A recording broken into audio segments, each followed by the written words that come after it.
Hello, good evening, welcome to Rangers Radio. Join myself, Fox, here on the show. The one and only Linda, my mate Jaffa, and the legend. Yes, the legend that is Bridgeman. Evening, boys and girls. Evening, Ox. How you doing? Good to be on the show tonight. Hello, Linda. Hello, Bridge. How are you? Evening, Oxjer and Jaffa, and evening to Bridgeman and all the listeners. I hope you're doing well. Really looking forward to the show tonight. Really good evening.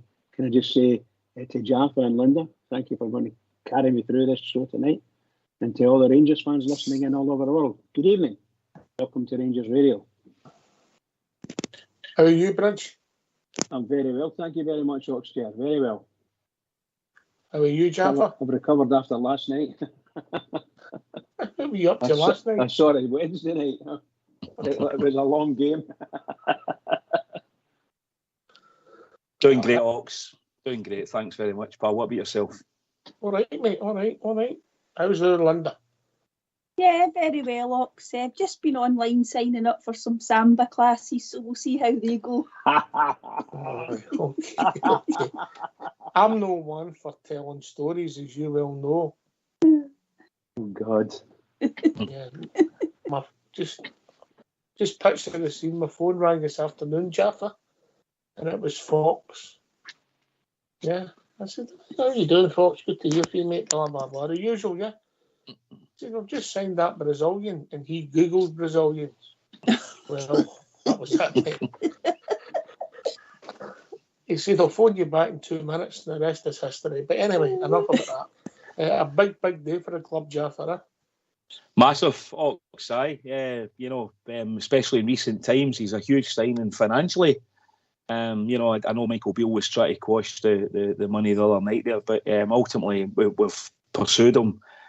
Statement signing. The guy's got great pedigree, so where he started his career and where he's been playing. So he's now at our club. He's a Rangers player. It's great to see him in the kits this afternoon. The young lad looks, he looks $1 million. Ox, let's just hope he can take that onto the park and bang some goals in for the Glasgow Rangers. Cool dude, Linda, eh? Oh, definitely. Yeah, that third strip, I think that'll be selling even more after we've seen him in that strip. As Jaffa says, it was great just to see the announcement and exciting signing. Yeah, we've paid a lot of money for him, but he can't control the transfer fee and we need to just give him a chance. But yeah, this is an exciting signing for us, Ox. Bridge? Yeah, can't argue. Our manager's been chasing that boy for probably the past 2 years. He's a great admirer of his play, and now he's finally got him. And it's been quite a long, drawn-out affair as well, but we're really happy to have him. And by the sounds of things, and there's probably YouTube videos and all that about him, looks great. He looks magic, scores some great nice goals. Can't argue with that. So let's wait to see what he's like on the pitch. He's 24, which is a really good age. So we're really delighted to see him at Ibrox. Welcome to Ibrox. Welcome to Ibrox. How are you pronouncing it, Jaffa? What are you giving us? Danilo Pereira da Silva. Danilo Pereira da Silva. Brilliant name, man. You can take any one of them and stick them on the back of your top.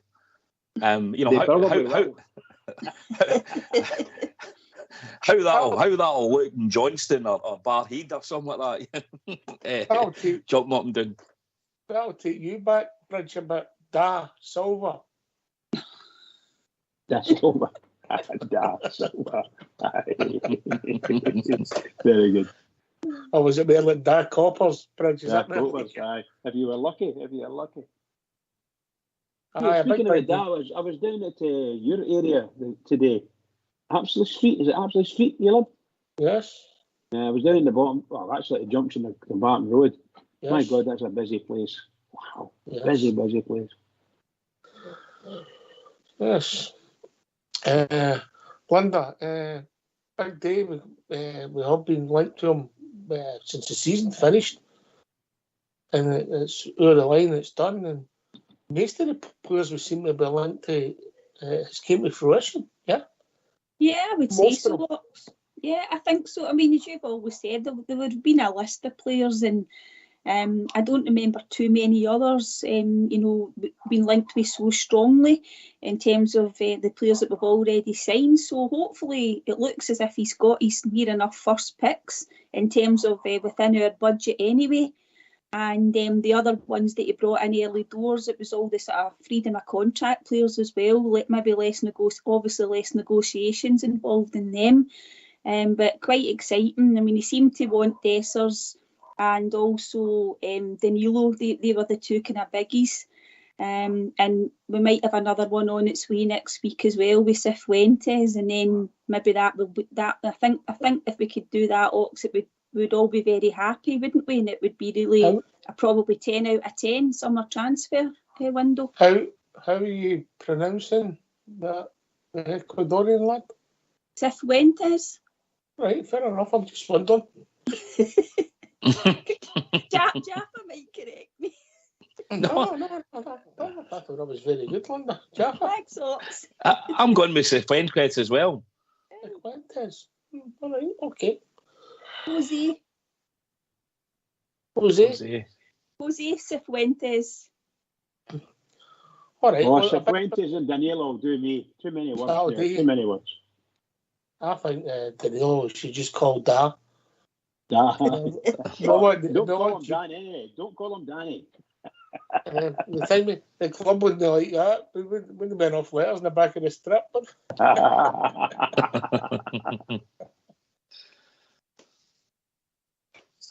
So I'll tell you what we'll do. Yeah, big day, big signing. I think we'll get the phone lines opened, and then I'll come round you three and get your thoughts on it. Yeah, absolutely.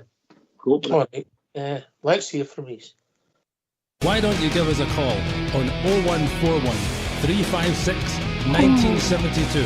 It's your show, it's your platform. Let's hear from you.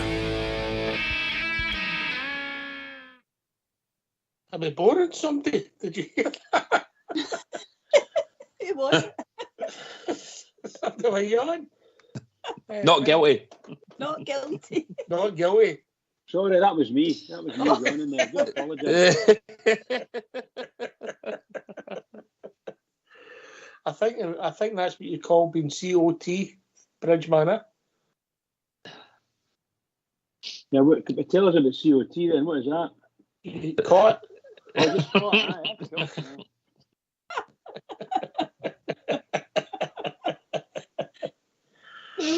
A bit like Fox on his computer this afternoon. Oh, yeah. I hope that doesn't get forensically checked. We need to put a hat on for the bail money, I think.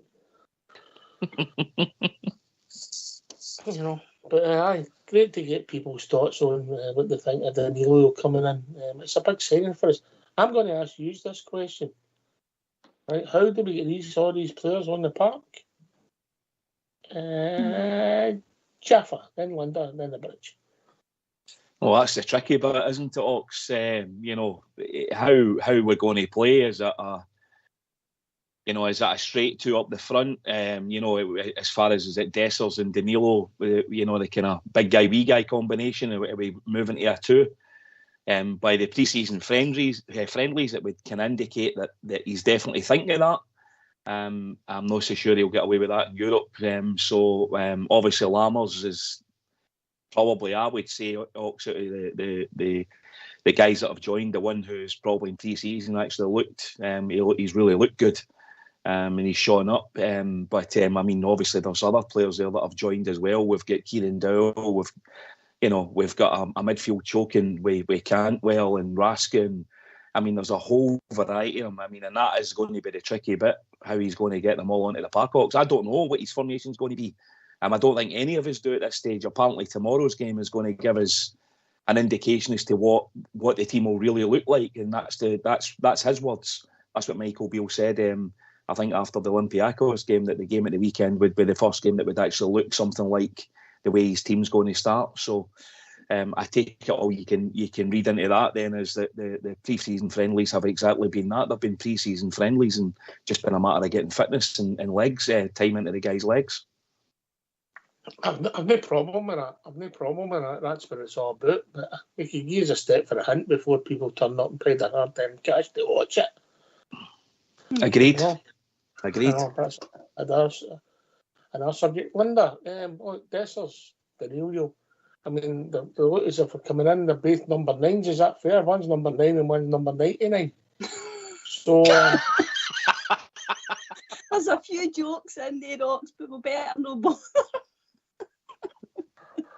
Oh, see, just as well Jim Baxter wasn't in between them. But look, right. What I will say is the two of them look as if they're strikers, yeah. So if you play me one up top, they're not playing. You've still got Kema Roof, we've still got Fashion Sakala. You know, is somebody going to leave the club, or do we need this firepower to get the goals that we need? Yeah, I would agree with Jaffa when he was talking about there would be the two up top, we maybe just one sitting off them. And I know we've got to be careful the formation in Europe, but certainly if we were just thinking about a domestic team, we should be able to play with more attackers on the park. And I know sometimes we need to watch that they don't all get in each other's way, but certainly you would assume that Dessers and Danilo will play the majority of the games, and they would have maybe Lammer sitting just behind, just playing off him as a number 10. And if he's not on, maybe somebody like Lawrence would be playing there. And then he's got to find a formation that fits in. If it's Raskin and Cantwell, and if Cifuentes comes in, then you would imagine that the three of them would be the strongest in terms of that three in the midfield. But it will be interesting to see how it sets up, and that's not even including the boy Sima, who was brought in as a really, hopeful player. I know he's only on loan, but he's very well rated, isn't he, with his parent club? So no in Mahus, he's no Linda. No. Well, he's yet to show it, isn't he? So, as I say, it is going to be interesting, but the manager's got decisions to make, hasn't he? Big ones. Aye, it's interesting. It's interesting stuff, Pridge. And we know we've not played well in the pre-season games, but it doesn't matter. It's all about you doing the real stuff, Pridge. But our expectations are always high, and rightly so. Yeah, I think that the Newcastle game and the game on Wednesday night there, I think those two teams are very good teams. Make no mistakes about it. They were very good teams. And their interplay was absolutely phenomenal at times, We just didn't know what to do. They were turning us outside in. So the Rangers players have got a lot to do. They looked to me possibly a yard off the pace. They didn't, in some parts of the game, they didn't have any pace. But they're should I say, that some of our play out to the wides, out to the right wasn't so bad because Tab was there.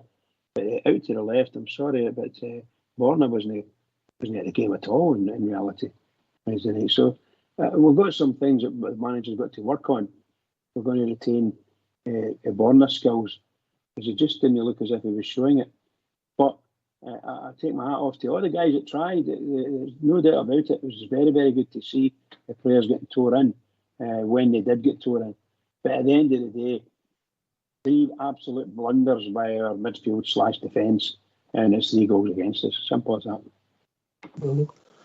Jaffa, if I'm being honest, the 3 pre-season games, I thought we'd done okay against Newcastle, who have got a lot of people on show. The Hamburg game wasn't great. The opposition's nose high.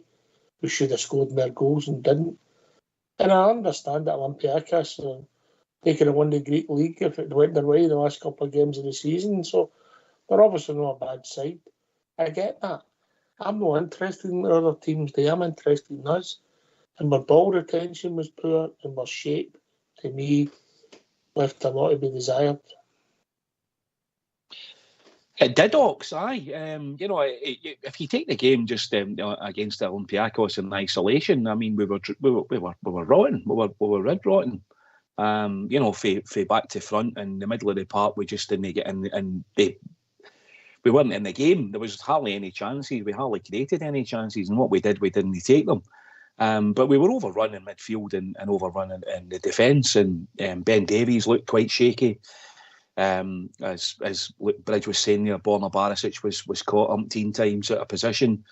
It just didn't look good at all, and they looked as though they could have scored every time they went forward. And that isn't good, Ox, not at this stage, because you do want to see, I think from a fan's perspective anyway, you're going along there hoping to see some of the new players, but you're hopefully going to see some of the structure of the team coming together. The manager didn't seem that worried about it, and that's fine, that's fair enough. But us as fans are still entitled to our opinion and to critique it. And we go along to watch our team, we want to see them win, and we're Rangers at the end of the day. Listen, look, there's been some mutterings in the background. There's been some fans unhappy, and rightfully so. And I think most of us on here would say we weren't happy with the result. But the reality is, it's pre-season, Ox, and it'll always be caveated with that, won't it? Everybody will, within the club will say, yeah, but it's pre-season, it doesn't really matter. Kilmarnock games on the 5th of August. It's not that far away now. That's when the real games start, and that's when the real, either we turn up and he gets it right, and we hope he is getting it right in the background. Then, if he doesn't, Ox, he'll start putting himself under pressure, and it's in particular because of the kind of money we've spent this summer and the money he's been backed with. Listen, look, we just need to get behind the team, and hopefully the manager will be able to pull it, get the team gelling, and he knows more what's going on in the training ground than what we do, and you've got to put the trust in the manager at this stage. I think that's all fair, Jeff. Not everything you said further. I think we tried to play this narrow in all the games, Linda, and I'll be honest with you, I didn't see it working at all, if I've been. And then that's me being critical of the coaching staff, if I'm being fair. Yeah, and I suppose we were looking for more from our attacking the fullbacks. I mean, when you look at, you don't want to single out Barisic all the time, Ox, but he had the responsibility to try and get down the flanks, and all he did was turn back all the time, and you could hear the groans from the stadium, and everybody's getting a bit fed up with it. We didn't really create very much, and as Jaffa says, what we did create, we've still got players that can't finish. I mean, the chances fell in the second half to Matondo, and Sakala had one, and they didn't even hit the target. And I know at that point there's lots of changes being made, but there was certainly a few players that are not new to the club. They've obviously been here maybe 1 or 2 seasons, who actually didn't impress us at all, Ox. The new players, we've got to give them the benefit of the doubt, but there's some players that you think that would be fighting for their place or to try and get minutes, and they didn't impress at all. Name names. I would say John Lundstrom was one of them. I've already mentioned Barisic. He's competing with young Yilmaz, and he just didn't show very much at all. If anything, he was shaky, as Jaffa said. As I say, the guys that came on, Matondo, we've already covered. Sakala, you get what you get from Sakala.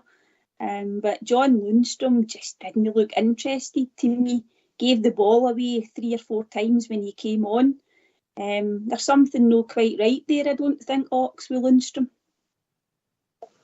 Are you intimating that he tripped out his petted lip? I think so, yes. Big style. Oh, that's a big call, Bridgeman, isn't it? Unfortunately, both Jaffa and Linda are correct. I thought when Lundstrom come on, we thought, well, here we go, we're going to get something out of this guy now. He'll come in and do something. I think his first 3 touches were disastrous passes and put the team in trouble. These kind of things, they can't cope with that. It's just not right. You've got guys out there that are trying to do everything. But I think obviously Lundstrom's not alone. We've mentioned Borna, the young lad, Yilmaz in the second half wasn't very good either. Lost a lot of the bad passes. But all the things that were happening to us were self-inflicted. That's what I was trying to say. That even though we were self-inflicted, that team did outplay us when we did play well. We did no bad. We got into the box a couple of times. But really and truly, that team could pick the ball up from the goalkeeper, play across the patch, before even getting out of the 18-yard box, he had his beat space-wise, knowledge, and the wide players were tremendous wide players, picking the ball up. Yeah, we'll see what it takes. It's not when you start, it's when you finish. It's about building momentum, but it's been a bit flat for us, Jeff, if I'm honest. But that the news today that's the other line, and Cifuentes is signed, but I think that'll be announced maybe tomorrow, but I think Monday. I don't think we're done yet, Jaffa. No, Ox, I don't think we're finished yet either. I happen to believe there's going to be some more work done in the defence. There's got to be, in my eyes, to be honest with you. I would like to see a left-sided centre-back coming in, to be honest, to cut for cover. I'm not sure whether Ben Davies is going to be with us or if he's going to move on. And if Ben Davies is with us, I think Ben Davies is fine probably for most SPL matches, Ox, but I'm not sure Ben Davies is of the calibre that he can get as the kind of player that we're looking for in Europe in particular. And that's just my honest opinion of the guy. He's got a cultured left foot, but I think I think in the SPL he can cut it, but not so much in Europe. Barisic, there's a question mark there. Suter certainly looked reasonable, and he's looked in command when he's been the few games that we've seen so far in the pre-season. He's John Suter. I mean, I think, to be honest, the biggest compliment I can give John Suter at this stage is that he's actually playing games and he's fit. And the longer he stays healthy and well, then the only stronger he'll get. But I like Big Suter. He's a good defender. But I happen to think, there's going to be some more work done in the defence, Ox. Yeah, I don't think we're finished yet neither, but I think there'll be people going out the door, Linda. So, Danilo, big signing for us. We'll put our money where our mouth is, but obviously the wages to go along with these signings, Linda. So it's important for the club if we get success. Yeah, it's a big statement from us, Ox, isn't it? We've shelled out, was that maybe 12, 13 million so far. We obviously, as I said earlier, get some good business in free contracts, but that's a lot of money for us to spend. I know it's only a drop in the ocean for some clubs, but for us, that's quite a significant outlay in the one transfer window. I think you're right, Ox. I think maybe before a centre-back comes in, we might need to shift a couple out the door to actually bring in some revenue to maybe fund that. Although I could be wrong, there could be maybe a fee already sitting there. We're just negotiating to try and get maybe a better deal on one of the centre-backs that we've been linked with so far. But you would like to see maybe a couple going out the door, Ox, just to reduce the numbers so that we can start to get the squad maybe to the level of the numbers that Michael Beale wants, I think.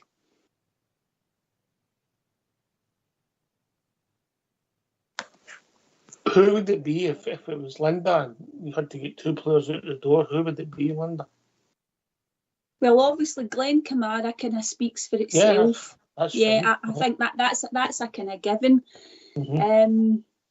I mean, whether you would get anything for Lundstrom, I think he's in the last year of his contract, but perhaps even if you maybe got £500,000 for him, you would maybe take that, Ox. If he was going back down the road, you'd get more than that. If somebody was getting early, aye. Yeah, you'd get more than that. And maybe we covered Sakala the other night. I know that he splits the opinion and the support, but I'd be quite happy to take a reasonably good fee for Sakala, and maybe Ben Davies as well if they got a good offer for him. So it could be a couple out of that 4 or 5. You want to keep going? I thought you were turning into Andy Felix there. It's only two from 4, Ox. Two from 4. Two became 4, and I think that's fair. But Jaffa, we have went on Danilo, and the players were brought in the club, and it's a big day for us in the transfer market, because historically he's one of our top signings if you look at the financial package. Oh, absolutely, Ox. I mean, it's massive in that respect. What is it, the third highest fee that I think we've paid. I mean, the whole package, as you say. I mean, I'm not sure what the total numbers would be, as I say, but it will be high. And mean, the lad's got he's Brazilian. He's football background. His backstory started at Corinthians.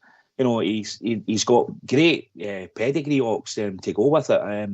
Obviously, Ajax B, he brought him over to Europe, and he's been over in Amsterdam in Rotterdam for the past 5 or 6 years. So, you know, he speaks perfect English. I've heard a couple of videos with him when he joined Feyenoord just last year. He done an interview and it was all in English. Ox, his English is absolutely perfect. So, I mean, the lad's obviously comes to us and he's landed at Rangers. You know, we're a massive club, Ox. I mean, compared to Feyenoord, Rangers are a much bigger outfit. Ajax certainly probably more in stature with us, but you know, in finance they're probably a bigger club in Holland. But overall, as clubs go, you know, he sees us as a massive move for him. And listen, let's not be kidding about it. If the lad at 24, and we'll be thinking the same thing, Ox, and us as fans, I mean, we just want to get the guy in the door and score goals. But, you know, eyes watch and other clubs watch, as we know. So, but it's a great signing, Ox. I mean, I really like him. I like the look of what I've seen of him. He's a real fox in the box. That's his background. You know, he's nippy. He comes deep when he's not involved in the play. His link-up play is good. He's a clever player. You know, he finishes from outside the box as well, which I think is something we've been needing. He's got a real eye for goal, and with that Brazilian swagger, you know, what else? What more could you really ask for? To have a Brazilian playing the forward line for Rangers, I think it's a great signing. All right, we've been joined with Big Mucker Southside, who wants to give us his thoughts on my latest signing. Even the big man, thanks for popping in and joining us, giving your words of wisdom. Hi, good evening, Ox. Good evening to Jaffa, Linda and Bridgeman. Oh, good evening, Bob. All right, Southside. Hey, Southside. How you doing, Trips? All right? All right. Great. Who's your cardboard cutout now, Linda? Southside, you'll need to do a new team for me based on the present players. I think it's a good bit of business, I Ox. think Danilo might be in it. I was thinking. That's you and Linda get something in common, Southside. I believe we got the It's answer. like Brazilians. I'm batter in, Jaffa. Kick your door in, will you? Aye, not a good bit of business. Obviously, we've tracked him for quite a while, and he looks as if he can come up here and do a Joe box. He's seemingly a hard-working player, by the sounds of what I've heard people talk about him. He works hard, he chases down defenders, goalkeepers. So hopefully he'll be on the move all the time. So if we're going to do a press like it wasn't organised the other night, hopefully with him and Dessers and Lammers or whoever Cantwell will do it right going forward. But I think he's got the potential to score quite a few goals, Ox, and he looks like he's got good movement and good vision. So we're hopeful that he'll come in and do the business for the Glasgow Rangers. What's a fair target? I'll ask you first, Southside, then we'll get on the panel. What's a fair target? If he's my number 9... See, to be honest, Ox, it's 20 plus. It's 20 plus, you know. And remember, you can score. There is games where you can score a few goals, isn't there? Aye. I think that's conservative for me. If you're an out-and-out Rangers number 9, Linda, then Jaffa, then the Bridge. Yeah, I would agree. 20 plus. If we get 25, I think that's absolutely fine. Rangers number 9 should always be hitting those types of numbers. And see, to be fair to Big Cholak, if he hadn't got injured last year, he would have been up in those numbers as well, Ox. Aye, fair. That's fair, Linda. That's fair. Jaffa? Yeah, same as the Linda and Southside, Ox. I think it's got a it's 20 plus. Anything above that, the guy's I think been a success in his first season. So for me, that's the prerequisite. Bridgeman. Yeah, everybody said I would imagine you're looking for 20 plus from, you know. As long as you're not injured, if you can escape from injuries, we need to have the players that will feed them. Todd Cantwell's and Ashcroft, can't remember the boy's name again for Christ's sake. But with some good midfielders, got to be able to push the ball to him, put him in the good positions, and feed him as much as possible, and let him put the ball in the net. And that's all part of the game. Find him, he'll score. That's what we're led to believe. So we've got to do it. We can't be sitting out in the wing and we'll just kick the ball after the defender and it goes for a corner. No. When you're attacking that boy, we're looking for the ball. Find them. All right. Aye. Well, are we going to play with two up front? Have you thoughts about that outside before you go, mate?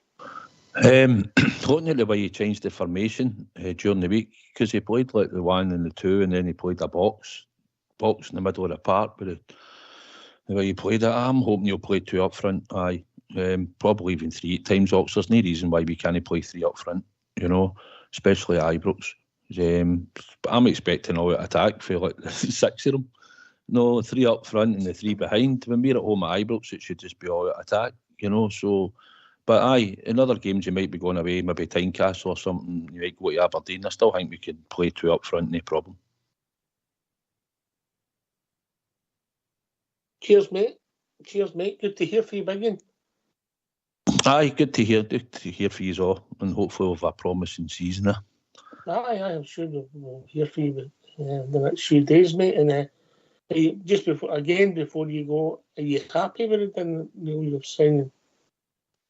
Aye, I'm happy with the majority of the signings that we've recruited. Apart from obviously we've not had a chance to see John Sterling, but the recruitment looks good. It's just down to Michael Beale to fit it into a system. We need to get that sorted, and we need to get the ones that are only going to be part of the squad out the door as quickly as we can, and recoup some money. So. But aye, it's going to be a promising season. I think we'll see some silverware for the Glasgow Rangers, especially the League Championship. Yeah, mate. Great to hear from you. Cheers, Bunker. Cheers, guys. Cheers, Southside. Cheers. Oh, we've also been joined by Smurf. Evening, Smurf. Evening, Smurf. How are you doing? On you go, mate. The floor's yours. Aye, just listening to you going through the team and the signings and the sort of how we shaped up. I sort of been thinking about this.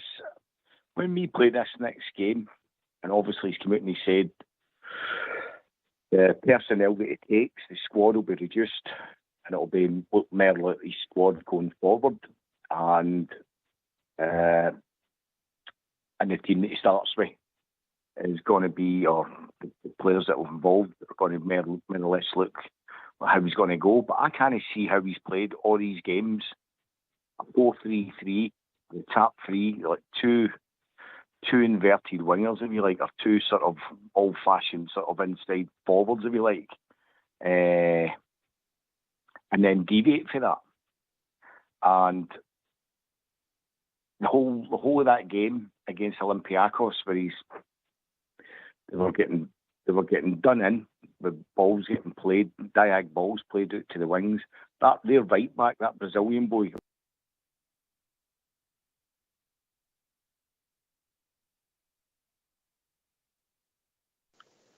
Oh, Smurf will be right back with us. A technical issue has in the hope he's all right. I get what Smurf's saying. We have played narrow and over 3 games, Jeff.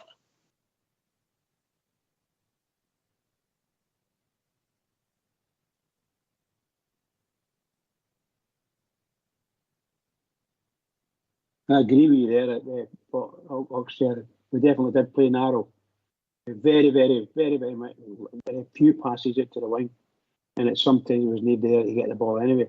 So the setup was definitely narrow. Aye, it's frustrating. It's frustrating. If you're going to do that, I think we said it after the Newcastle game.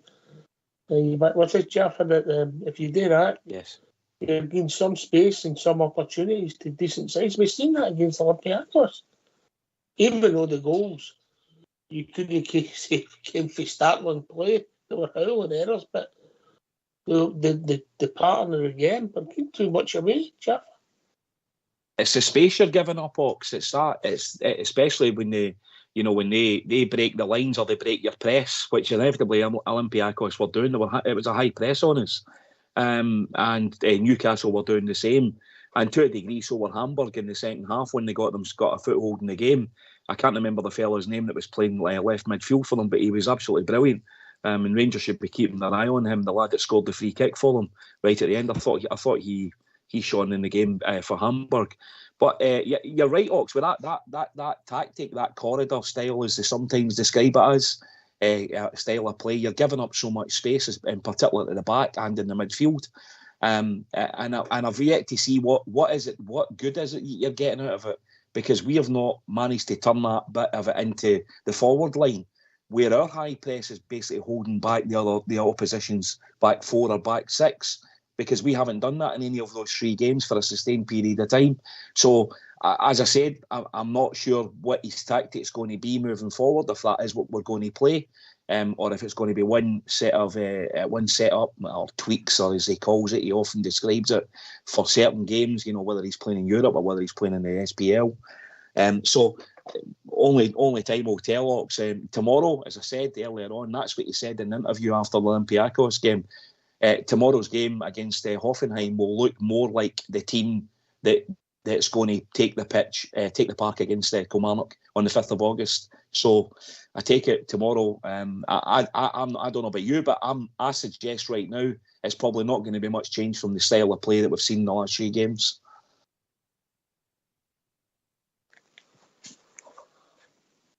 Linda? Yeah, I mean, you're right in the fact that they targeted particularly our left side, because there was lots of space for that diagonal ball. I don't think they get as much joy on the right. I know sometimes we do get caught out. Sometimes Tav gets caught inside quite a bit. But they definitely targeted Barisic and probably Davies. And also when Yilmaz come on, they didn't stop that. They still played that ball in there. Unfortunately, I mean, we just didn't defend properly either, Ox. I mean, if we had defended better, we would even have coped with it. However, you're right, against better opposition, we'll get punished, even if our defenders are on it, because we're playing against better players, particularly in Europe. And the shape didn't create a lot either, Ox. It was hard to see sometimes what roles people were playing, wasn't it? We were narrow in defence, narrow in midfield. So when the wide man in the midfield moved out, there was too big a gap. And then when we got up front, there was no width up front. I just don't know. Yeah. Maybe they're doing something, they're working on something that I'm missing, Bridgman. No, I think you're absolutely right. I think we're very, very narrow all up and down the pitch for all of the Rangers team. When the goalkeeper gets the ball, you saw them, the Greek side the other night there, when the goalkeeper got the ball, there was people out in the wing, let's say a right back, left back. You could easily pass the ball to them, and they would interplay the ball between the centre halves and the goalkeeper. And that's the way it looked to me, and that's where they got their strength. And there were lovely passes along the ground to the attacking midfielders. It was just good to see from them. But bad to see from us. And we don't know what to do with the ball at this stage of the season, although it's only pre-season. We could end up causing ourselves a lot of problems. We need to get a shape that the players can recognise and the fans can buy into as well. It's got to happen. It's got to come. Look, it's only early stuff. Only 3 or 4 games. But the league starts in, was it 2 weeks' time or a week's time? Or the season starts in a week's time. So it has to be there. We have to get it right. We have to do it right. So all these players need to step up now. Not just once. You get 2 steps to go at least.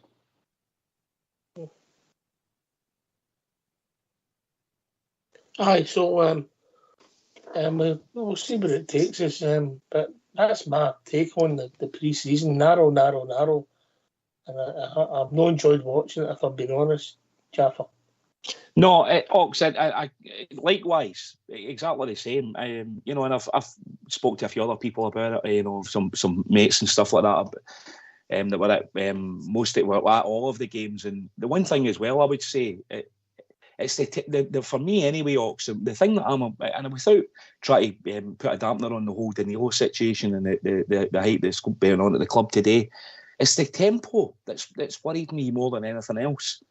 and somebody says, yeah, but Newcastle were playing like it was the first, the last game of the season that they were playing in a final. You would expect that. The players are already fresh. They're all coming back from summer holidays. Hamburg were well up for the game. Olympiacos were well up for the game. I've yet to see us being well up for the game, and that's my concern at this stage. It's the tempo levels, and I hope that Michael Beale is instructing them not to play at that tempo. I hope he is, and I hope that we're all been, he's keeping his light under a bushel, essentially not wanting to give too much away. But I still think the players that are trying to get into the team and the players that basically, so as Linda was saying earlier on, some of them are fighting for their contracts and fighting for their Rangers career because they might be getting shipped out. You would like John Lundstrom, you would expect him to be kicking a door down, Ox. I haven't seen any of that. And maybe it's just us, Linda, that read too much into pre-season and players don't bother. Okay, I don't know, Ox, because you said earlier on, and quite rightly, that they're having pre-season friendlies entertainment. Whether it's the new players or whether it's the players that have already been at the club, they're paying good money and you want to see a bit of decent football.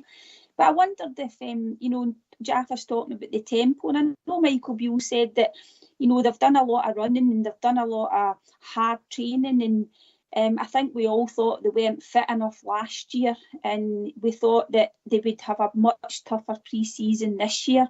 So hopefully it's just been a bit of tiredness, because I do think that in the first two games at pre-season it wasn't as bad. I thought that they did play with a bit of tempo, but on Wednesday night they did look tired.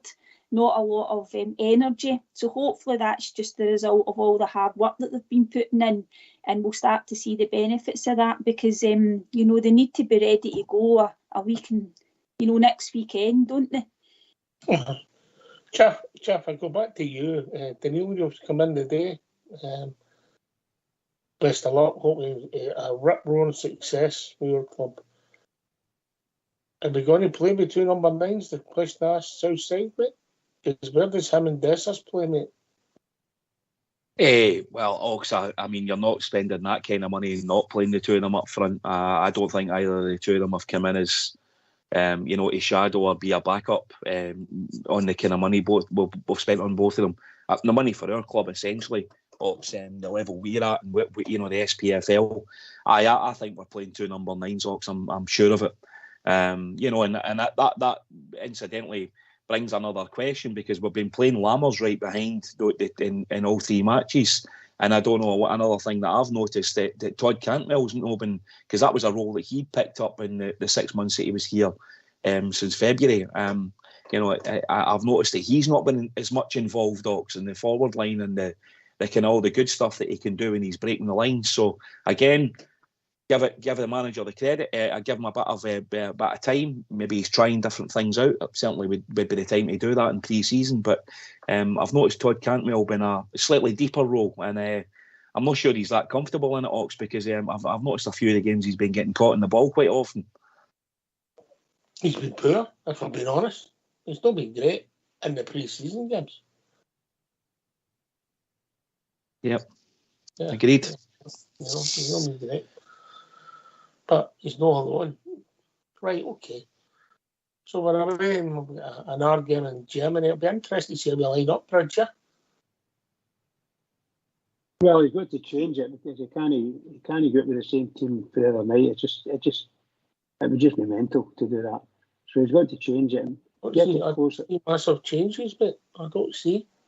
No, but he's got to change it, because the team he put out to start didn't play very well. So he's either got to train them in the game to change the plan of the game and things like that, or indeed change the players. They can't do the same things, because that's just nonsense. And the chances are you're going to get a doing if you do anything stupid. So they need to come out, and the players, whatever players are there, the ones that have disappointed them, it has to be told they disappointed them and give them a shake. But I personally think it was the wrong shape that we were playing. And obviously they're still getting their legs, so they've got to go through their training and get to the end of it, the pre-season training, and get it done. This boy Danilo, the chances are he's going to play over in Germany, I don't know if he's been playing all the time. I don't know what kind of close season, if any, he's had. So be interesting to see how he fits in. I think he could get a cameo, if I'm being honest, Bridge. Yeah, it could indeed. Personally speaking, I think he'll come on the second half and play for probably the best part of the second half. That's what I think. Aye, we'll see where it takes us. I don't think it's anywhere in that, if I'm honest, Jaffa. No, I know he's been in pre-season, Ox. I have been keeping my eye on all the Feyenoord stuff. That was all bubbling away. I was on their socials quite regularly, so I know he scored a goal last weekend for them. He came on as a sub. So he's been in pre-season with Feyenoord, so he's up until the move happened and it all became concrete a few days ago. So I would imagine he's probably at a similar stage. Feyenoord, they might even be a wee bit behind us because obviously they're in Champions League. He would have been going into Champions League. So I like you, Ox. I know he's had obviously a busy few days. No doubt there's been loads of stuff going on in the guy's life personally. Trying to get all these things sorted, as I can only imagine there must be big move for him with him and his family. So I see he was on the plane today, Ox. I believe he is away with the squad to Germany. So he will be there. But like you said, he'll come on in the second half, I suspect, and get a last 15 minutes or 20 minutes. But interesting to see how the team does line up, Ox. That's something I've been thinking about myself for tomorrow and who he'll play. Aye, be interesting. Right, Linder, I'll put you on the spot then. You're Michael Beale. You've got to pick the first 11. Looking forward to next Saturday in the first half. What's it going to be? Right, okay then, we'll have a go. You talking about lining up against Kelly then? Yeah. No, tomorrow you're lining up. Tomorrow. You're picking right. your first, and the team that starts in the first half in your mind. That's your team that will start next week. Right, in your mind. In my mind, right? Okay. Well, I'm throwing Danilo in tomorrow, right? I would go with probably obviously the back four. I would go with Tav, Suter, Davies, Yilmaz, and I would play Raskin,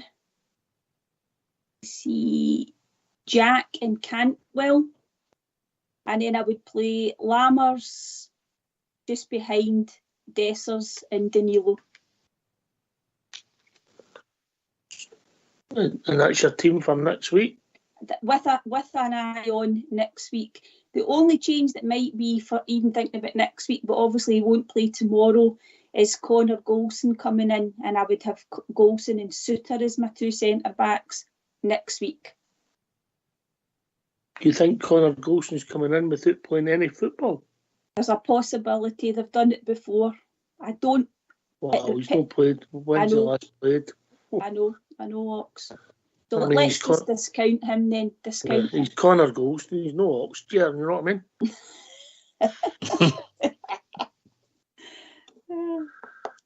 But I get it. Stranger things have happened, right? Okay, a few top boys in Linder's team.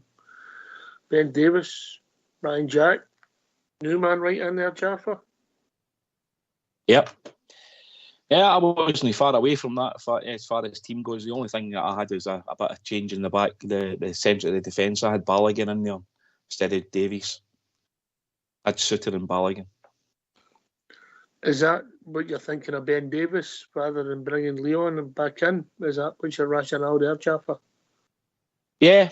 I feel more secure when Balogun's in the back line, to be honest with you, just purely from a defending point of view and clearing lines and seeing danger and reading the game, Ox. I just think he gives you that.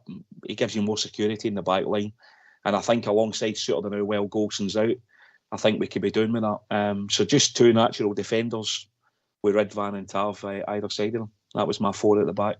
Mm-hmm. Midfield. Similar actually. I had Raskin and Jack, Cantwell and Lammers. Right, I've got a question for the two of you before I go to one of the two panels with a bit of brains. Where's the wood coming from in that team? Well, as I said earlier, Ox, if that's the system he's playing and he's going to go with more of a 4-4-2, then I think that's how they're going to line up. I'm not saying he won't change it as the game progresses to try and stretch it, but I think he's going to play Cantwell and Lammers in the same team. I think he's going to play with 2 number 10s. Mm-hmm. Bridgeman, help me out. Where's the width coming from in that team? Based on what we've seen, and I don't disagree with it, the panelists have said, I have to say that you're not going to get any width. There's nobody there that can actually play the wide game. So he's going to have to change on the park. He's got to change his plan of attack to make it fit. And normally you would normally have Bourne on one side and Tab on the other, gives you a wee bit width. But from an up front perspective, midfield and up front, you're not going to get that based on what you're going to play. There's nothing natural about it at the moment. We need to see how they fit in. I think there's going to be. I don't know all the names, as you know. I think that I agree with what Linda says, and I think Danilo will play, not necessarily play him at start. But other than that, there's nothing wrong with any of the selections. It's just if you look at that, how are you going to twist them about in the game and see how they fit in. The only natural wide player, in my opinion, that we'll know is going to be in the team would be what's his name? Oh, for God's sake, I can't remember. Wee laughing boy up front. Sakala, that's him. So that's the man I would be playing if I was going to pick. I'd pick him to play out in the wide. Other than that, he's going to have to change his shape, his official shape. He'll play a standard, whatever standard he's going to put in, and we'll stick to it. But again, you're going to be very narrow. I don't see us having wide players out there. Just don't see it. I get it, and I base your teams, but I don't see where the width's coming from. And I see that as yours as a 4-2-2-2, Jaffa, if that makes sense. Yeah. Yeah, but it probably would shape up like that when an attack in a 4-4-2. When you're not in attack, essentially.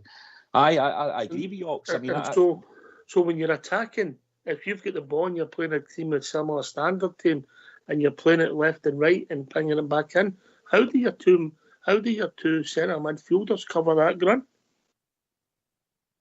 Oh, that's the dirty side of the game, isn't it? That's what the manager spoke about about the dirty side of it. That's when Cantwell and Lammers would need to come back and back, shuffle back into the pack and cover that space.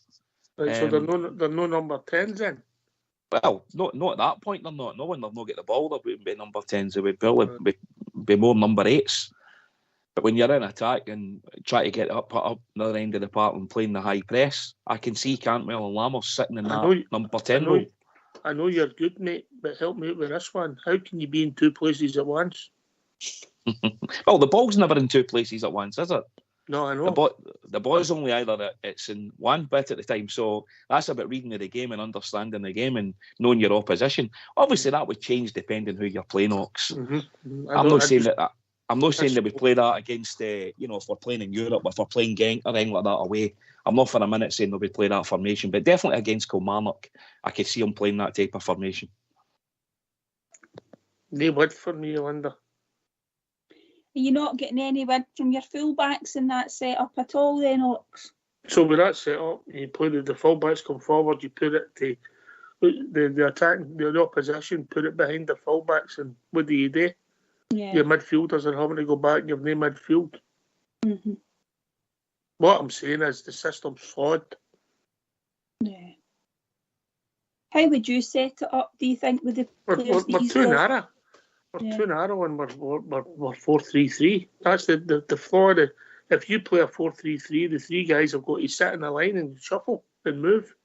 As soon as one of them goes out of the line, you've got too much ground to cover. And we're always playing one behind and one in front. Yeah, and for us to get Cantwell or Sam Big Lammers on the ball, you would need to play as a diamond. Yeah, and I'm not overly struck sometimes with that. But there's nothing wrong with a 4-3-3. until you get one guy sitting, where the other two have got too much ground to cover. And there's no width. A Rangers team without wingers, Bridgman.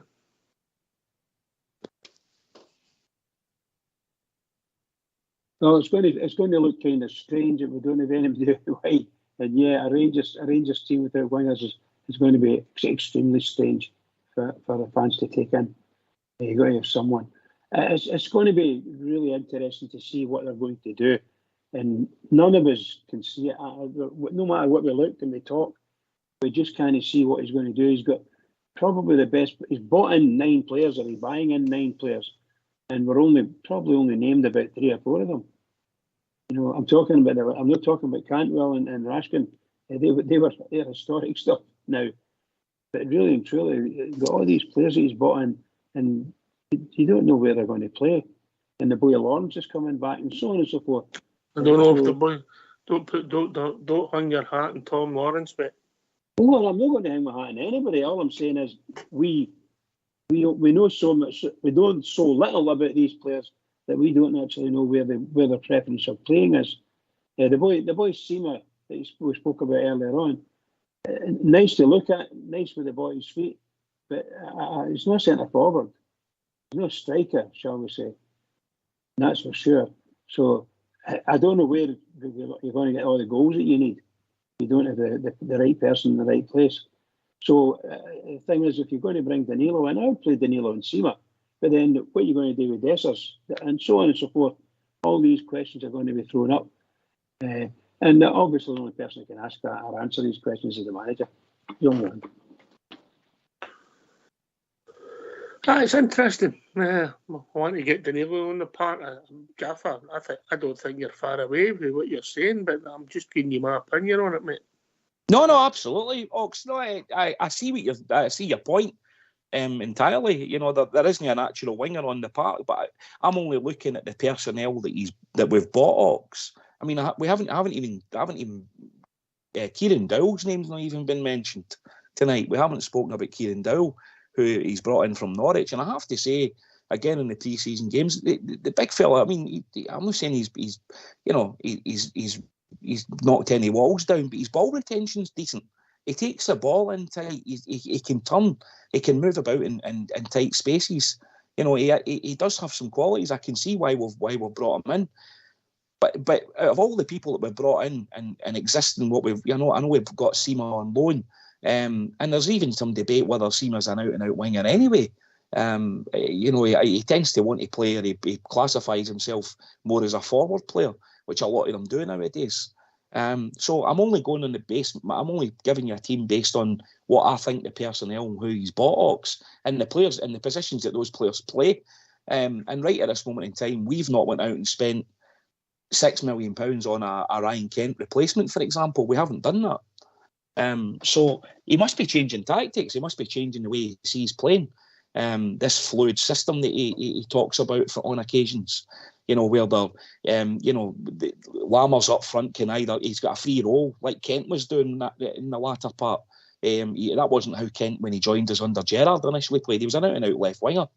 But as his career developed at Rangers, he became this floating role where he had a free role to go anywhere, where he could go right, left, or inside, outside, right, inside, left, or whatever he wanted to do. And I suspect that to me is the kind of role that Cantwell plays, and it also looks like that's the role that Lammers plays, because Lammers isn't an out-and-out striker. Lammers he's a creator. Only time will tell, Ox. There's a lot of debate. Yes, there is. More questions than answers, you know. Right, okay, look, there's going to be a minute's silence for the show, and I don't mean a minute's silence because somebody's dead. Don't mean that at all. There's just a technical issue, a glitch with something in the system. Fox is going to sort it, and then we'll go to the tune. So get yourself on mute. Don't worry if there's a bit of silence.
Oh, every other Saturday's my half day off, and it's off to the match I go. Happily we wandered down the Copeland Road, me and my wee pal Joe. We love to see the lasses with the blue scarves on. We love to hear the boys all roar.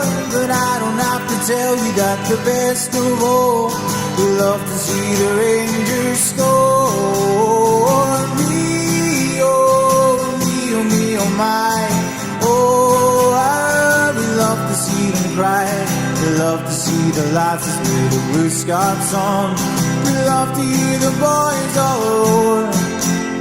But I don't have to tell you that the best of all, we love to see the Rangers score. We've won the Scottish League almost every time the League Cups assemble too. We get some exhibitions in the Scottish Cup. We are the Cup winners too. And when the Rangers win the European Cup, as we've done with the one before, we'll gather round the Ibrox 50,000 strong to give the boys an Ibrox roar. Me, oh my. Oh, we love to see them cry. We love to see the lasses with the blue scarves on. We love to hear the boys all roar. But I don't have to tell you that the best of all, we love to see the Rangers score. Me, oh my. Oh, we love to see them cry. We love to see the lasses with the blue scarves on. We love to hear the boys all roar. I don't have to tell you that the best of all, we love to see the Rangers score.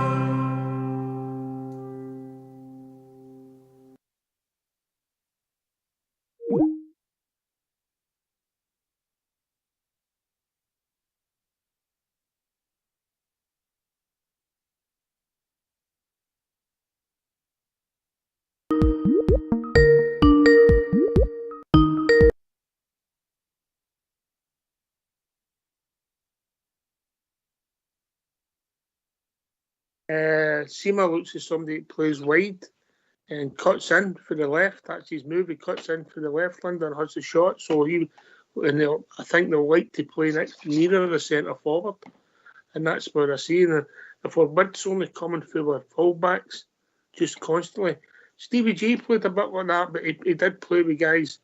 If you think back, Kent and Candice were on the park. We don't have anybody like that now at the moment. No, you're right, Ox. It is a bit of concern, and it's not looked too good in the pre-season games. I mean, the only thing about the pre-season is that obviously he's making lots of changes, and it's a bit hard, a bit difficult to get any sort of fluency in the play because of all the changes. So perhaps it will start to look a bit better, and when we get a more settled team. The boys seem, I think you're right. I think he likes to play a bit wider. But see on the left as well, Ox, I thought he looked a bit awkward at times as well, because he wasn't really getting the opportunity to cut in on his right-hand side. But he'll need to get it right, because as we've said, we've got a game tomorrow, and then we're obviously building up to Kilmarnock. Hopefully it's just some teething problems. I'm only seeing what I say, Jaffa. Yeah, sounds like Roy Walker there, didn't he? But look, I think sometimes we do read too much in it. If we'd have beat Real Madrid, we'd never beat them in a pre-season friendly. Hammer West Ham, put them off the park, and you don't start the seasons well. So we read too much in it, if I'm being honest, Jaffa. Yeah, funny, I was going to, I read that earlier on. I think it was Thursday. I read it after the game on Wednesday night about somebody saying last season when we beat Real Madrid, we beat West Ham, we played them off the park. And the rest is history, as we all know. Again, Ox, there's so many questions, as you quite rightly say. There's more questions than there is answers. I can't believe as well. One of the things I keep thinking about is if we are going to play with two guys up front. I don't know when the last time I saw a Rangers team with two centre forwards. I know the iconic two was Hateley and McCoist, and look at the damage that they've done. Boyd and Miller. Boyd and Miller. Yeah, but the damage that two centre forwards can cause in a defence is absolute mayhem. You've got your tactics. You can split. You can go in behind. One can go left. One can go right. So it's not just a case of the modern way where most teams play with one up front. If we're going to play with two teams up front, it will cause a lot of problems to a lot of defences because they won't be used to playing against teams that do that. So it depends how we're going to structure it. If it's one and one behind, or if it's two, one on the left side of the box, one on the right hand side of the box. There's a lot to think about, Ox. So from that perspective, I'm excited about that part of it. We're playing with two centre forwards because, as I said, you kind of get out of the habit of watching Rangers teams that are playing with two centre forwards. So. I look forward to watching that. That's for sure, especially at Ibrox. You mentioned modern, did you? Who's on? We couldn't find anybody, so we've been joined by ancient Davy. How are we doing, Davy? How you doing, guys? How you doing, Davy? How you doing, Jaffa? Hi, Linda. Hi, Bridge. Hi, Ox. How we doing, Mucker? I am doing great. Great, good show. It's always the same when I'm phone up. There's technical issues. Take that. Fox says he knows that shoes. So he's got technical issues. Are you doing all right, Davey? I am doing fine, Bridge. Regarding what we were talking about earlier about I think we're all getting over ahead of ourselves a wee bit on performances. I think you can't really take much from what we've seen because there's definitely a reason to that, I think Jaffa mentioned it about how we're training and you could see the other two teams sort of pressing, and I don't think he was letting them get involved like that. That'll come, I think. That'll just start in the can. But I think if he goes and does that kind of work him out and then asks him to play that type of game, I don't think that's going to happen. I think we'll see a big difference. And the great thing is, which in my eyes, is we're talking about who we're going to play and who's going to play there. If you look at the option we have now compared to what we had at the end of the season, we're miles ahead of where we are, and that's a great thing. And I think it'll be, well, this is just my opinion, I think it'll be horses for courses and who he wants to play against, who he knows how he can open up the other opponents. Linda? Yeah, I think you're right, Davey. I don't think we will not be over reliant on certain players, because I think we've done that in the past, and we've basically driven players into the ground in terms of their fitness, etc. So he's got enough players there that he can actually mix it up a wee bit. We're going to be getting into playing 3 games a week as well, Davey. So there's going to be, particularly the first month anyway, once the European stuff starts, there's going to be quite a lot of opportunity for people to play. But you're right, Davey, we probably shouldn't read too much into it. Jaffa? Yeah, Davey, I think you make some really valid points. It was clear that we weren't playing with that kind of high tempo, or we had no desire to play like that. So, which means that must have been instructed.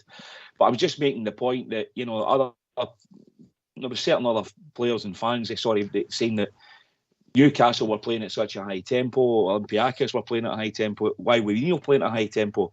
So, yeah, again, I agree. You can probably only take that they were instructed not to play with that high tempo. But I hope that was the case, Davey, and I hope it was just the fact that it was pre-season. But nevertheless, I think some fans, when they're going along, they want to see the team compete. And certainly on Wednesday night against Olympiacos, we looked a mile off it, didn't we? Yeah, I'll agree with you there, definitely. I think that was his team selection, but Well said, David. We've also been joined by your GB, who's into, I think, Proxor now. We're doing GB.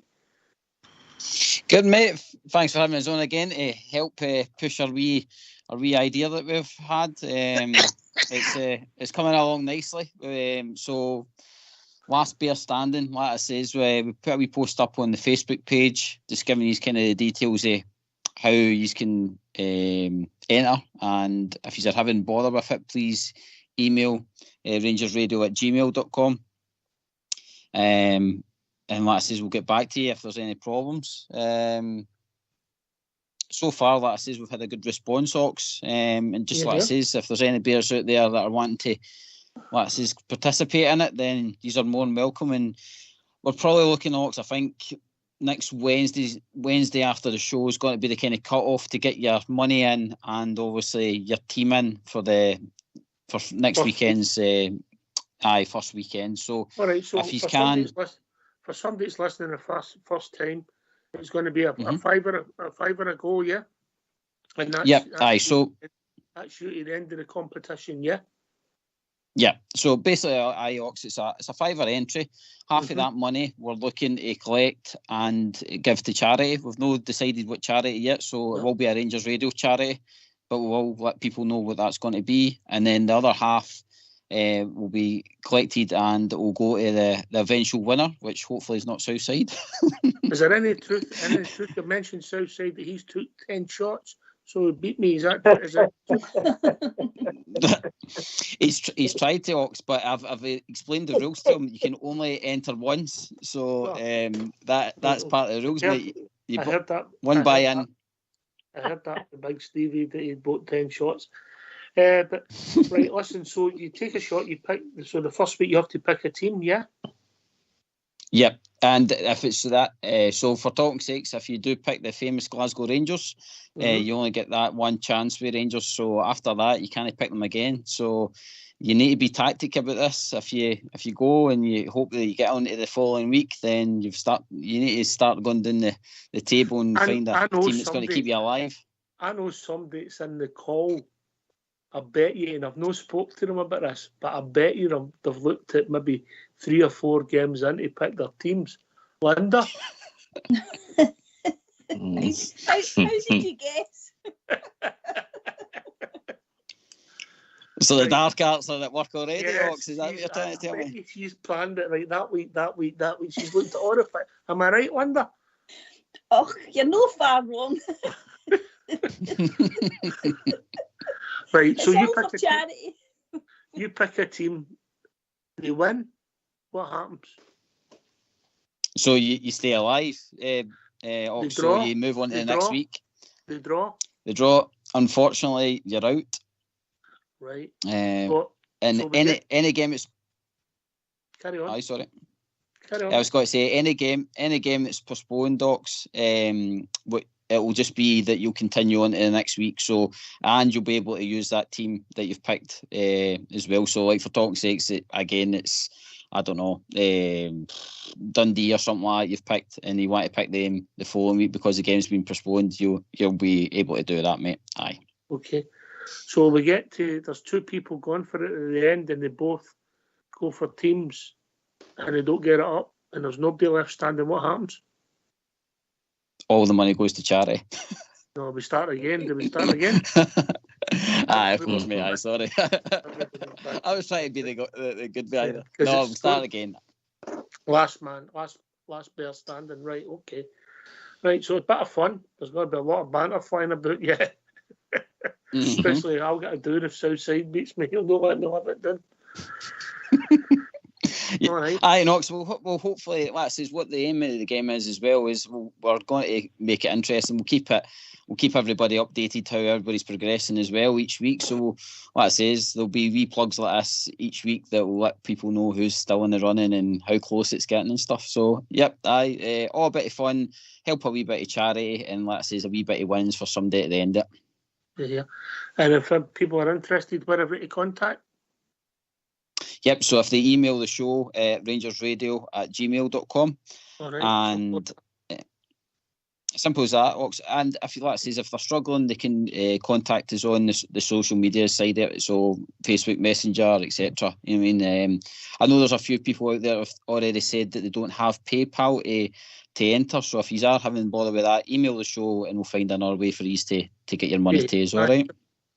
It's just that PayPal's easier and for us, isn't it? Because we're not a business, GB, yeah? Exactly, mate. And obviously, like I says, it keeps everything above board as well, mate. Yeah. So, looks like a bit of fun, Jaffa, eh? Brilliant. I'm really looking forward to that, Gary. I just want to make sure, just if you could just clarify for me just one thing, that there isn't any multi-entry systems from any certain individuals, no? No, that's none of these Russian computer systems that can, put bots on it and stick 200 or 300 entries on the one name, like, Big Stevie or Southside or even, maybe the odd Ox or something like that. No. Very suspicious, Jaffa. Very suspicious. So to cover all the bases, are you saying that Stevie would put on 300 quid to win 150? Aye.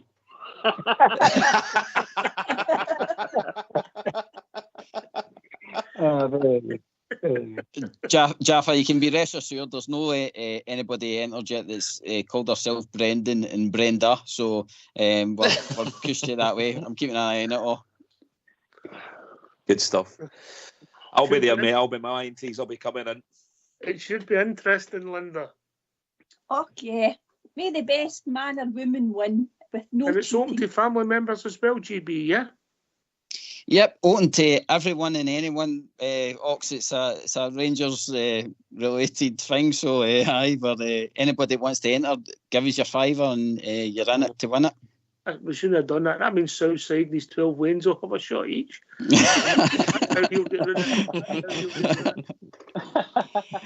Brilliant. Well, I'll let you get back to it. Brilliant show as usual, by the way. Good points tonight, and like I says, enjoying all the points that's been put across. So I'll catch you soon, okay? Cheers, mate. Thanks a lot, buddy. Cheers, GB. Cheers, GB. Cheers. Well said, GB. Well said. It should be a bit of fun. Jimmy Street, you phoned us earlier on, as we said. We were having technical. Phone us back, Jimmy. We'll bring you right into the call. Same yourself, Smurf, if you're still kicking about, mate. It was something with our control. Right, aye. Going to be a good laugh. Especially if your first out, Jaffa. Cheers! You've just probably put the wand on me. But I mean, I wouldn't make a multi-entry. I wouldn't put somebody else's name against it or anything like that, like Jaffa or something like that. I wouldn't do that. Or Jaffa cake. Or Jaffa cake, Jaffa bar. In me orange in it. Linda, I think you could be favourite for this. I think you could put the thought into it and have a strategy. Maybe do you think so? Come on. Don't boost her like that. You never know, Ox. You never know.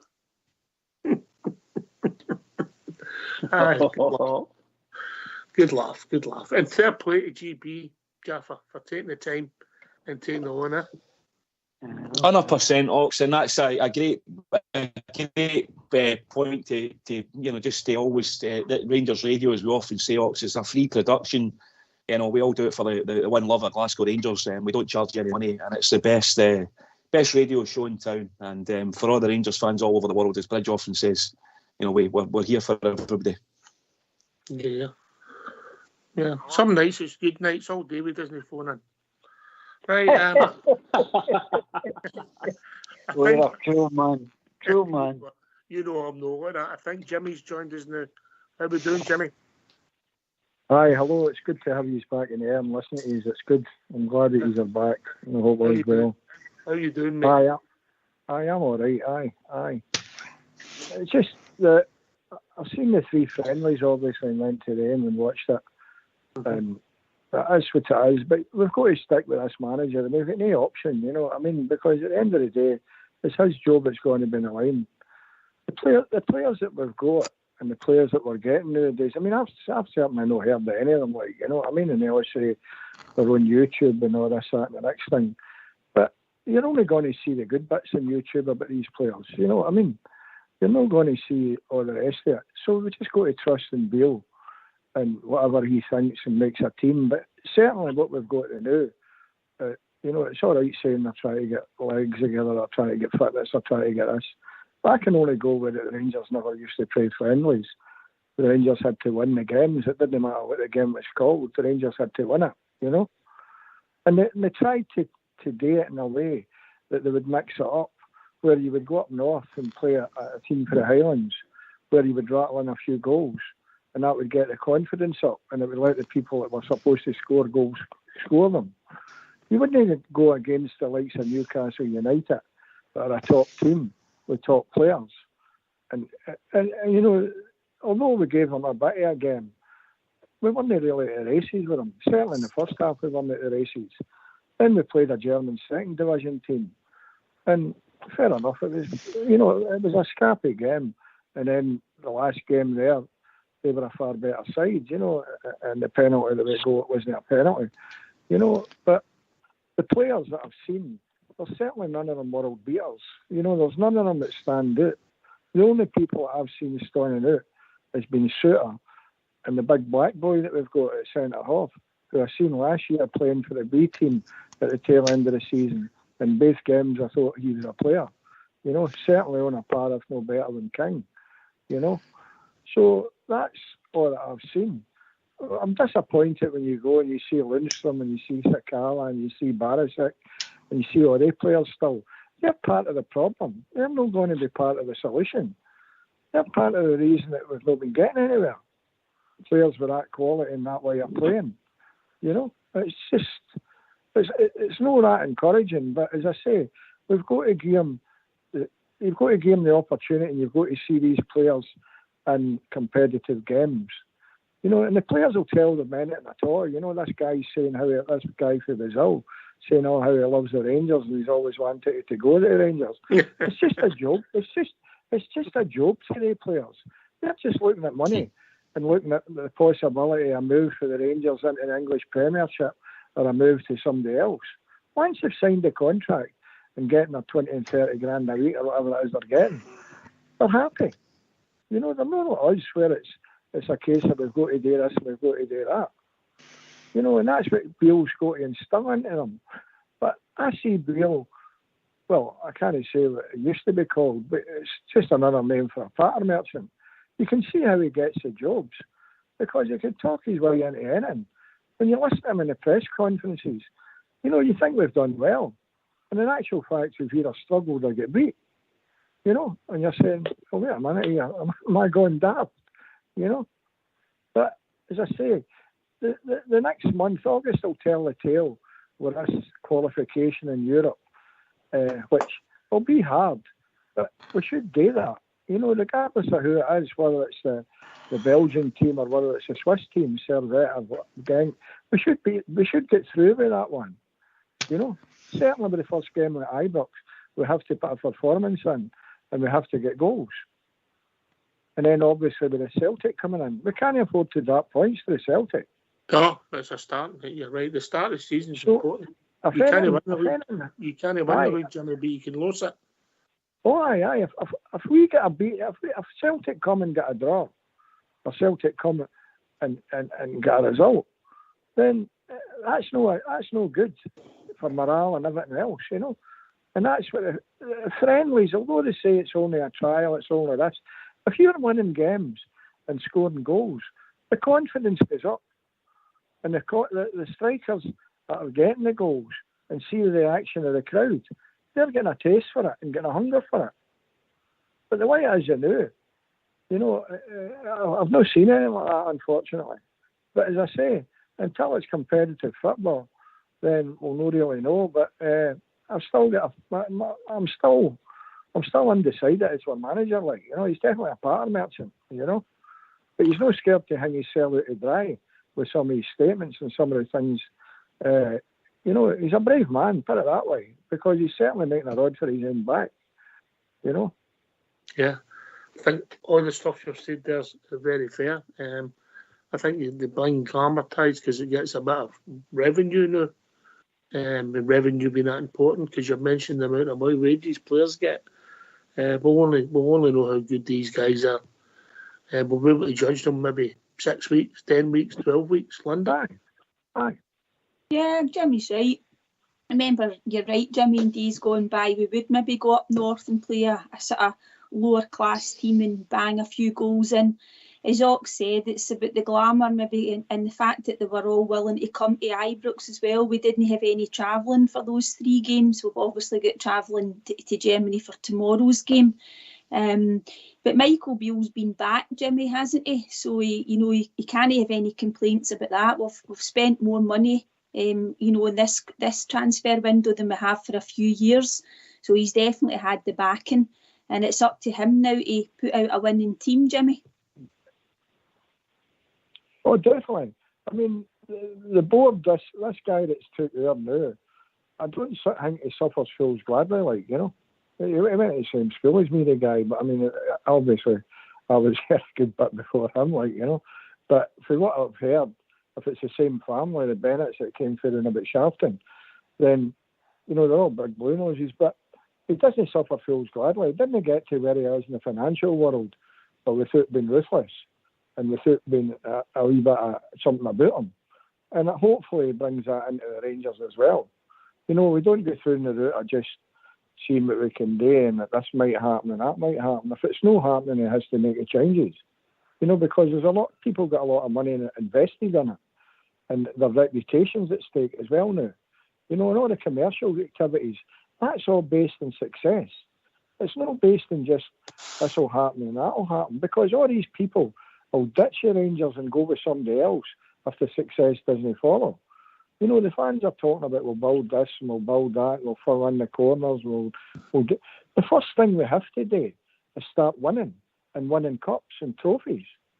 All the rest of it, the pies and the bovrils and all these other things, and who makes the rest thing, that's incidentals. It's all right saying it brings in revenue, but if the team isn't winning, they'll soon be shutting up. You know, the Rangers club was there before, and now we've got Edmondson House. They're just playing to a new audience, to a younger audience, you know. But that audience isn't necessarily brought up the same way as we were brought up, where your loyalties in life and throughout your life was to the royal family and the Glasgow Rangers. All these other folk now, they've got computers and all this other and going to see pop concerts and all these other things, whereas we never had that. That was all we had in our life, you know. But I don't know. But Bale certainly got his work cut out. I hope it works out for him. I sincerely do. There's a day every season for the Rangers, you know. And it will no matter whether it's successful or no. I mean, at the end of the day, I'll still be there because the Rangers will be the Rangers. You know, all these people come and go. But for the sake of the Union Bears and all that young team, they deserve success. They deserve to see it. They're singing about Colin Steen and they're singing about Barcelona. They weren't born during them. They've no got heroes. All their heroes that they're singing about and all their heroes that they talk about is all people from years ago and your generation and before that. They've never seen anything, you know. Buffalo, he was there and it all went belly up for that with him, you know. And I think we'll get some news on Sakala. Jaffa? Oh, on Alfredo. Mm-hmm. Well, Alfredo, I believe he's signed for Granada this evening. He signed a 3-year contract with Granada in Spain. The television, the TV company. Picture face of the bingo hall, is that? Is that the carry? I think it's. You know, got a better car than that. A Ford Mondeo. Aye. I believe he's signed it. They've just been promoted, Jimmy. They've just been promoted for the second division up into the Spanish first division. So cheers, I'll tell you where he's got to. Cheers, I think Smurf's back with us. All right, Smurf? Aye, I was just trying to compose myself and no laugh when they said that it went belly up for Alfredo. I thought that was hilarious. That was the problem. You mentioned belly up there, Smurf. I'm no one for spreading rumours, but let's just say he stays northwest of where Jimmy Street comes from, and he went to the same school as Bridgeman, and he's on the show sometimes with Southside on a Wednesday. So if you see him, we're looking for him. He's not been seen for a couple of days. All right. He forgot his anniversary. Oh. And that Joanne, she's a lovely, lovely woman. Puts up with a lot of stuff. But, if he's close to her, we might not see him again. Right, carry on, Smith. So, I just agreed a lot just said there, but what we say is the entire team needed an overhaul. And he's prioritised midfield in the front of the park. There's a lot of things he's gambled with. He's got a very definitive, idealistic sort of way of how he wants to play, or idea how he wants to play, McNeil. And I think that I don't understand getting rid of Cholak. I know there's maybe flaws in his game or things he didn't like, but for me, see if you're trying to win a league, I don't think you sell gold. You know, if you've got there's a guy there that's going to get 20 goals. What happens if the guy wanted to go? Oh, well, that's different, and of course, aye. But assuming that, you know, if he wanted to go, fair enough. But if he didn't want to go, then that doesn't make sense to me. He's prioritised a goalkeeper. He got that. How he's not brought in a centre half, and I mean a first team, you know, stick on the left hand side, because Davis isn't the answer. That should have been a priority. I don't think we've got a lead back, and they him to Ridvan. He's a good wee football player, but I think he's too small. That's just how I see it. I just don't think he's got the stature to make it with us. And I think when I'm looking at Cantwell, he cuts a very frustrated figure. I think Lammers is playing in his position personally. Are we reading a lot into pre-season games, Smith? I think we are, but I don't see how you can. Well, yes and no. There's a lot of players that have been getting mild in their legs during pre-season because they're trying to punt them. They need to be match fit, and they're trying to get them out the door. But the two guys I've just mentioned, Lammers and Cantwell, they're starters, and I don't, for the life of me, understand. They're obviously going to be starters next season, and I just like Cantwell up one, and I'm going to see. I just felt they were sort of occupying each other's space. I think it was congested in there. There's muchness, and then you've got Tav cutting inside sometimes, and then it congests even more. And I think next season he's got to go, certainly in Europe, 4-2-3-1. That's how I think they're going to line up. And if they don't, I think we're on toast. The whole, I think at Champions League level, maybe no Europa League, but certainly Champions League level. I don't know what you think of that. A lot of stuff in there. Jaffa.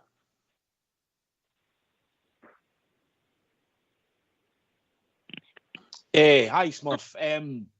I agree with a lot of the stuff that you're saying about how they're going to play, and the kind of the recruits that he's made and where he's gambled. It's like everything we say often, Smurf. All signings are gambles, no matter what signing it is. He can have the best player in the world, and I mean, look at the Calvin Bassey signing for Ajax last year. They spent a fortune on him, and they've just got rid of him again because it didn't work out. That's and by all accounts, Calvin Bassey is at a different level, and look at the way he performed for us. He was outstanding. So signings to me are until the guys start getting games and we see what the team's going to look like. It's speculative, isn't it, in all our parts, because nobody really knows what the system's going to be, what players are going to pair off with each other, what players are going to hit, form. Cantwell, for example, we didn't know a lot about him when he came in January. he within a matter of a couple of weeks, he really endeared himself, and he's, he was a shining light in probably everything that happened last year, and been a pretty rubbish season, to be honest with you. Todd Cantwell emergence and coming up to Rangers has been brilliant, and he's been a breath of fresh air. He's got energy, he's got tons of it in abundance, and we need a lot more of that in the team. And I just hope that Michael Beale and the players that he's picked, provide that and get that sort of front foot, as you say, idealistic kind of way of playing football that he talks about. And he does talk a lot of, he is a pattern merchant. I agree with what Jimmy said before. He talks a lot. A good game is maybe a better way of putting it, because he knows a lot about coaching, because he's studied it. But whether or not it's right, or whether it doesn't, it works out, or whether it doesn't, that remains to be seen. The board have backed him, the club have backed him. He's spent a fortune in comparison to any other managers that have gone before him, a lot more than what a lot of other managers have had in resources. So from that perspective, he said everything laid at him, everything that's been promised to him has been delivered. It's now down to Michael Beale to go and put the team on the park and gel it together and start hitting the ground running and getting results. And results breed confidence, don't they? Jimmy? Then Davy? I agree with everything that's been said. The gelling together, but you've got to remember that there was a guy who went to Parkhead that probably never been to Parkhead in his life before, and brought a lot of folk for, I don't know where they're coming from, China and Japan and all the rest of it, probably never been in Britain in their life before, knew nothing about Scottish football, played about 7 games, and then went to farewell day. So we've got a guy that was there for 3 years, albeit as a coach, but supposedly the brains of the outfit, and then he's been there now for whatever, he's been there for 9 months, and under any normal circumstances, he should be up and running. He should have a head start in them all, bringing all these players in, got his systems in place, knows Scottish football, knows what he's up against, so he's got no excuses whatsoever. He's not got any, this happened, that happened, the next thing happened. The players, fair enough, but I mean, the professional football players nowadays, the markets that we're in, getting players, the days of us going and signing a top boy that's going to guarantee you goals, unless you get somebody for Scottish football that's already done that. But we don't seem to want that way anymore. We want to see him go and get guys that's never even been here, so to see if they can play in Scottish football. So we could do that route. And if it doesn't work out, it's down to the manager, you know what I mean? And that's what's going to happen. But it's a big gamble for Beale.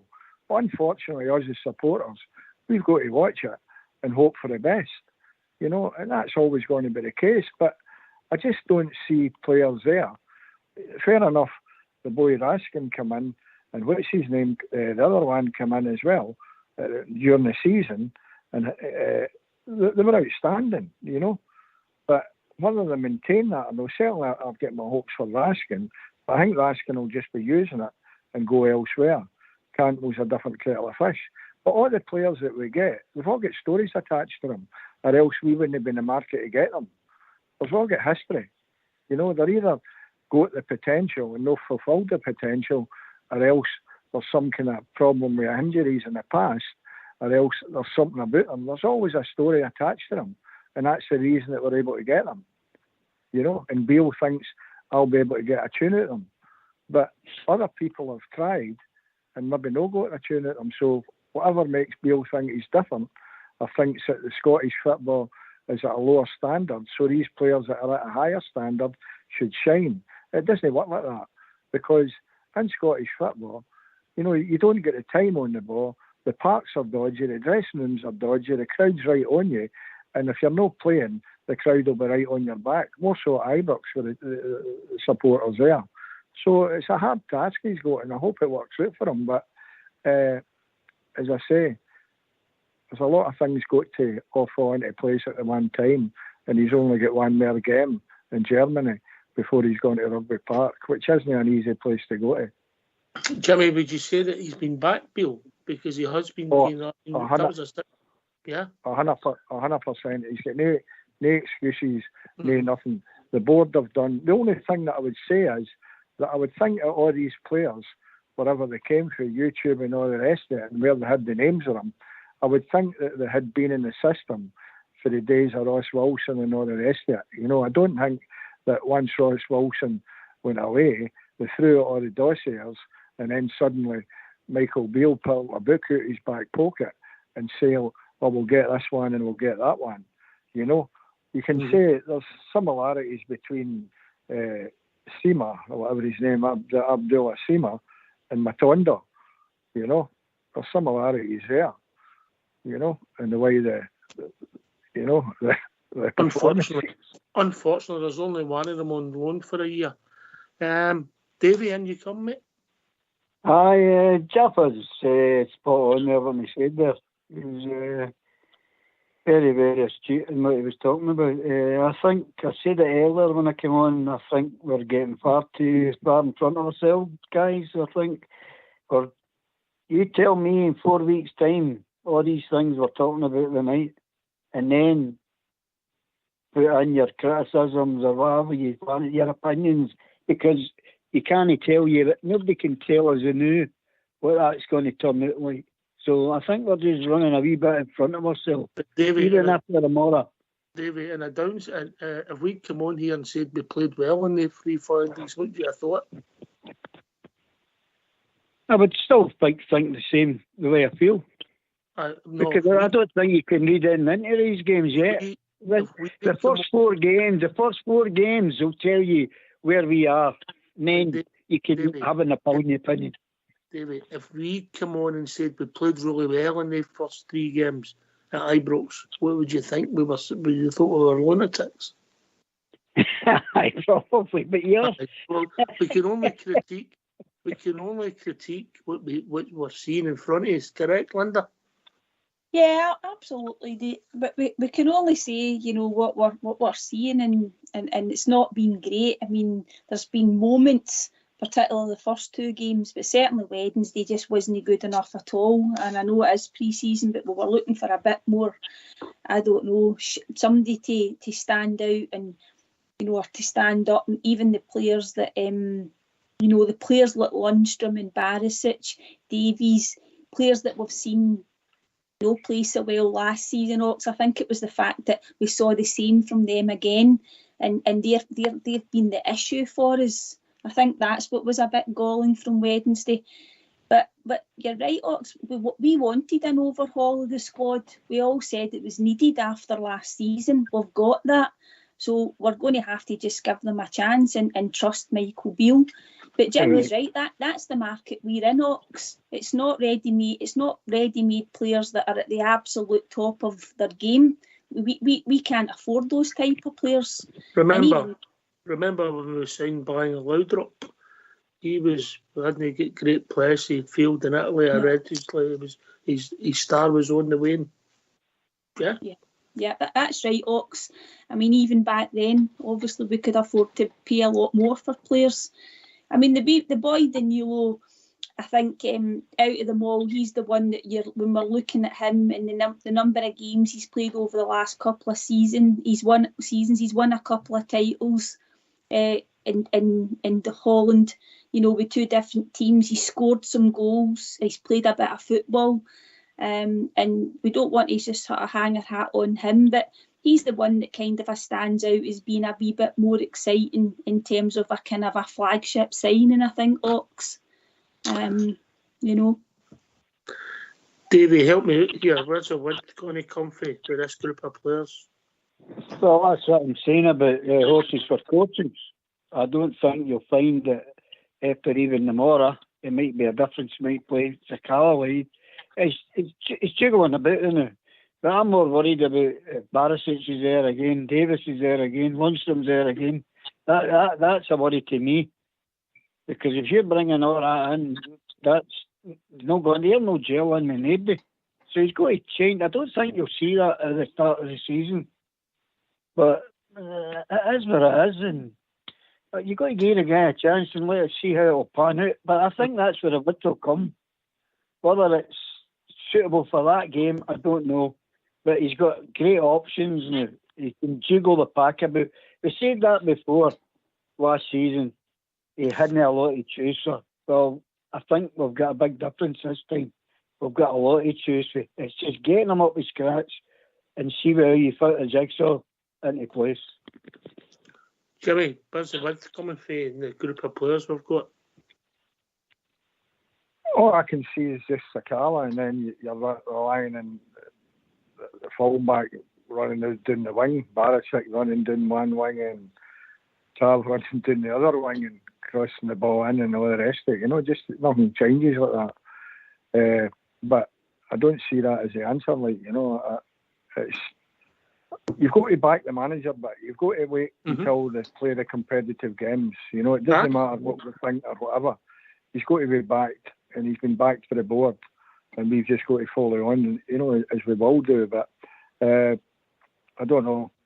The boy that they've signed now, the Brazilian forward, there's pressure on him right away. You're looking at your forwards. What is it? Dressers, Lamar, Sima, and Sakala, and Roof. The only one that I know, I would say, is a finisher's Roof, but obviously they're relying on his fitness, because he's proved that he can finish. And, you're getting back to sort of Defoe and all that, and Roof, they're finishers, To a certain extent, Kolak was, but apart from the European qualifier, he never done it in the big games. He never showed against the Celtic, and he never showed when it mattered. So, we'll see how it pans out, and hopefully it'll pan out all right, because the manager must have a plan. I don't think he's that stupid that he's just taking a chance, But I hope it turns out. I think he's a clever man, he's not a monk, but as a he's not got a great track record of success. He's an inexperienced manager. He's an inexperienced manager.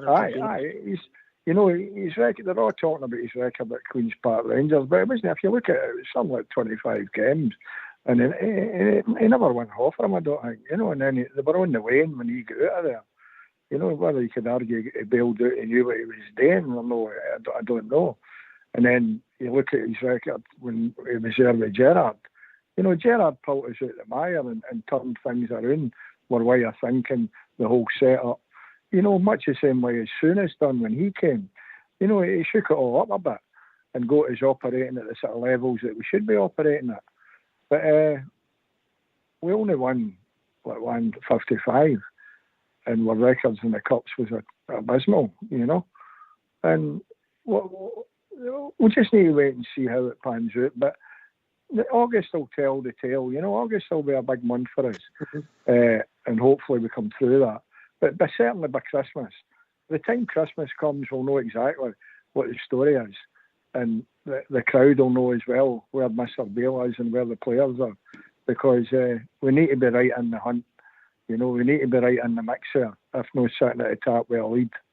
The trophies have to come this season, and I think that guy that's the director, Bennett, I think he'll think the same way as well. Because you'll not be putting out all this money and doing all this just for a laugh. He'll be wanting results the same as we want results. All right. Jaffa, you're a man that studies social media, and I know what sites you were looking at this afternoon. Did you pick up who travelled, mate?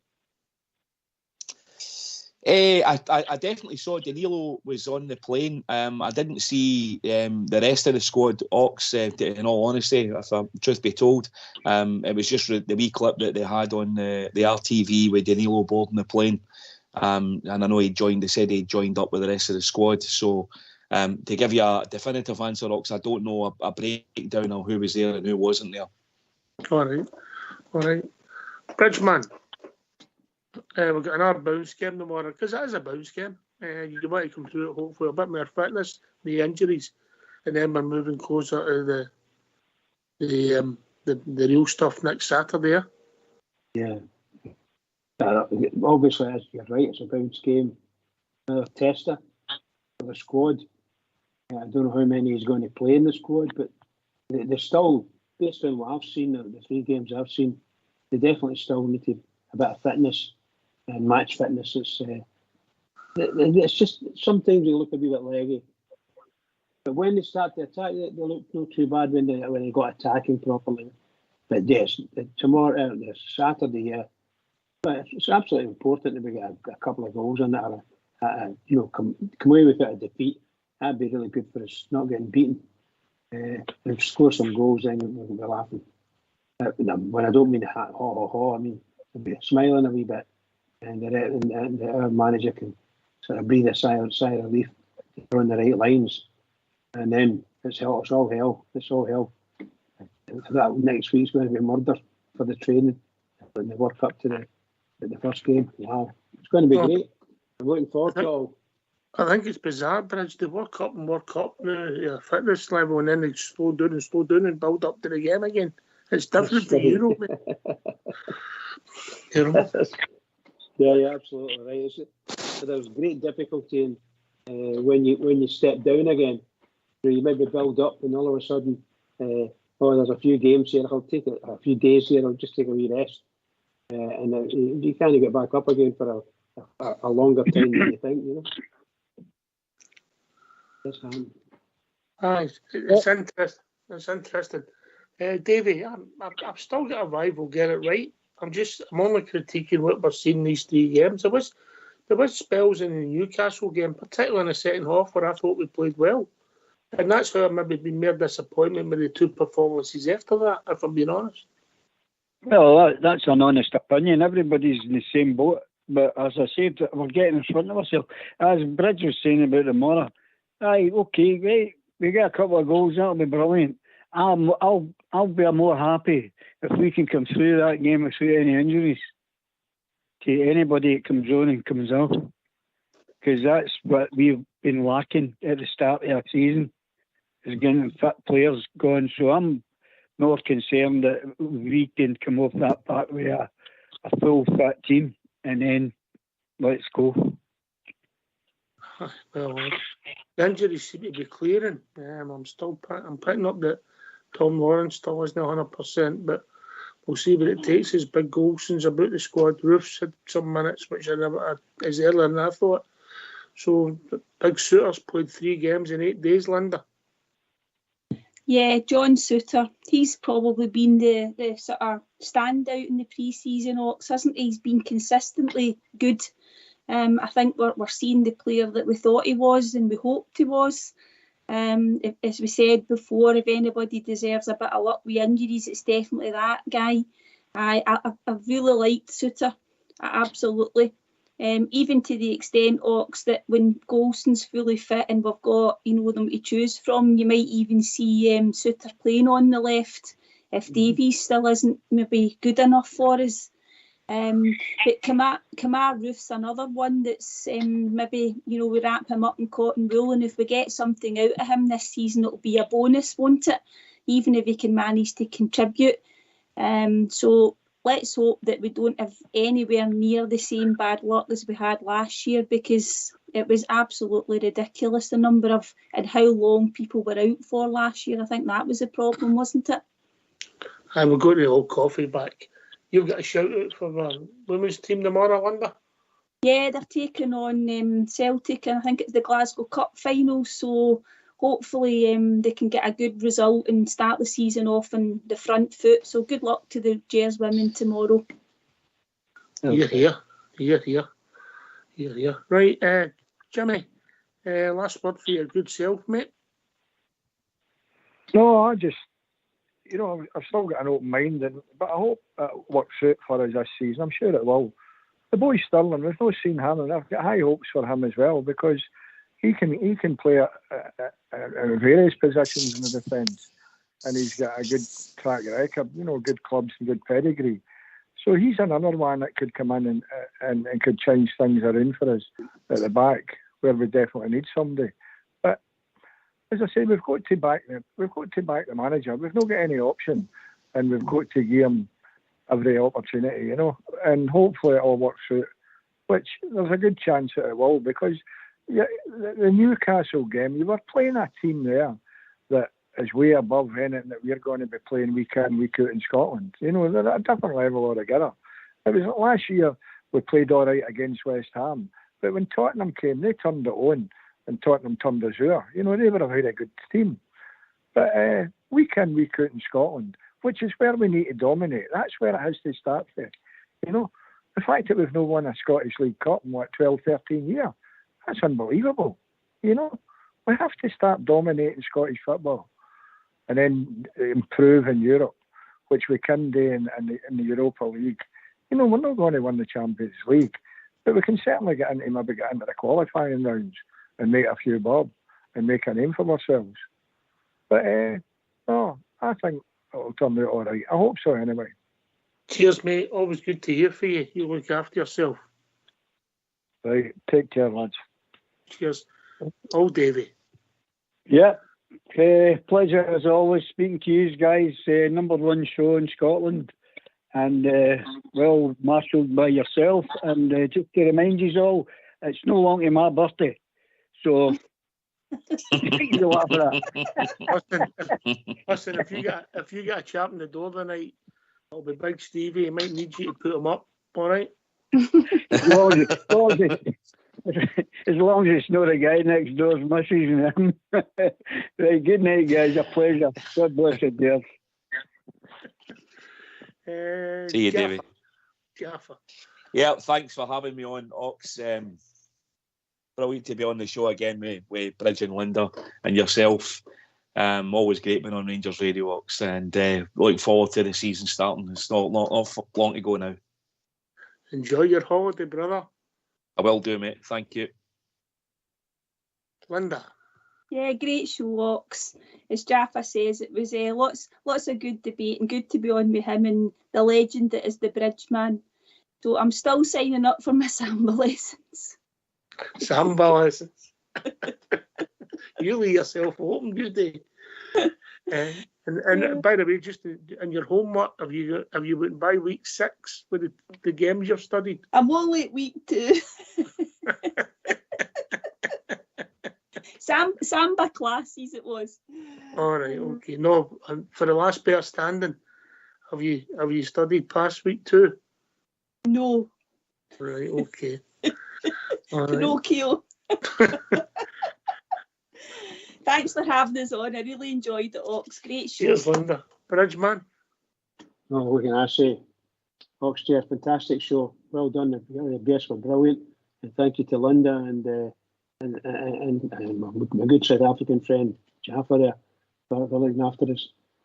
Really enjoyed it. Really, really good. And to all the Rangers fans all over the world, particularly Rangers fans on here on Rangers Radio, just remember one thing. We are the people. We love the Rangers. So everybody keep it going for the Rangers because they need us. Keep it going.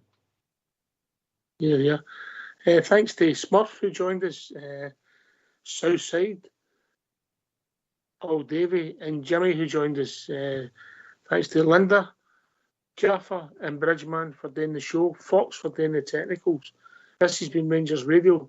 We'll be back on Monday night, and that's us back full time as we build up to the start of the season next Saturday. And that's us back Monday night for the season 23-24. Thanks for listening. Enjoy your weekend. Enjoy the match tomorrow. Take it away. Foxy boy.